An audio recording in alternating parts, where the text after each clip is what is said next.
ధనియాలు 2 వంతులు, 10 గ్రాములు, 10 గ్రాములేమో మిరియాలు, మిరియాలు 10 గ్రాములను, సొంటి 10 గ్రాములు, లవంగాయలు 10 గ్రాములు, యాలక్కాయలు 10 గ్రాములు.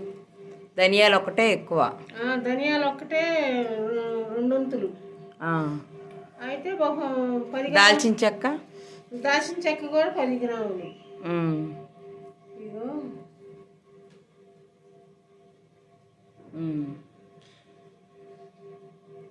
ఇప్పుడు వీటిని బాగా ఎండుంటే ఎండబెట్టుకోమంటారు, లేకపోతే కొద్దిగా వేయించుకోమంటారు.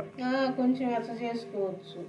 ఎండలో బాగా ఎండుంటే ఎండలో పెట్టుకున్నా సరిపోయిద్దిగా. పెట్టినా పెట్టకపోయినా కొంచెం మరి మెత్తగా ఉంటాయి కదా, కొంచెం అగ్గిలో పెట్టుకుంటే, లేకపోతే కొంచెం ఎచ్చ చేసుకుంటే. నేనైతే ఈ పాట వేస్తా మరి, అంటే కొంచెం ఎండలో పెట్టి ఈ పాట వేస్తా.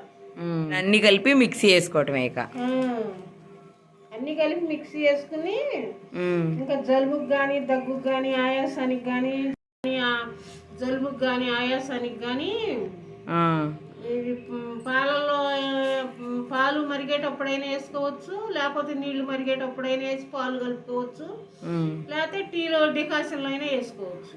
ఎలా అయినా సరే వాడుకోవచ్చు. సరే,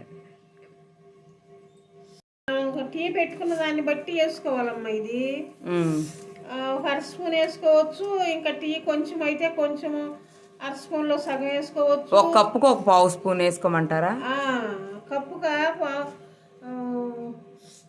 కప్పుకు స్పూన్ కానీ, ఒక చిటికెడు కానీ వేసుకోవచ్చు. ఆ జలుబుని బట్టి, ఆరోగ్యాన్ని బట్టి. బాగా జలుబు పట్టినప్పుడు కొంచెం ఎక్కువ వేసుకోవచ్చు. మామూలుగా జలుబు లేదనుకో మామూలుగా డైలీ కూడా కొంచెం వేసుకుని వాడుకోవచ్చు. మనీకి తాగుతుంటే బాగా కొద్దిగా తుమ్ములు తగ్గుతున్నాయి కదా, అదే అబ్బాయికి బాగా తుమ్ములు తగ్గుతున్నాయి అంట. వాడుతుంటే మేము చాలా నుంచి వాడతాం. ఇది అన్నీ కలిపి మిక్సీ వేస్తే ఇలా మెత్తగా పౌడర్ లాగా అయింది. దీన్ని మనం 2-3 నెలలు స్టోర్ చేసుకోవచ్చు ఈ పౌడర్ని. కానీ ఎప్పటికప్పుడు ఫ్రెష్గా చేసుకుంటే ఇంకా స్మెల్ బాగుండిద్ది. మేమైతే ఇక్కడ టీ పెట్టుకుంటున్నాము. ఇప్పుడే ఫ్రెష్గా రెడీ చేసి పెట్టుకున్న ఈ పౌడర్ను కూడా వేసుకుంటున్నాము.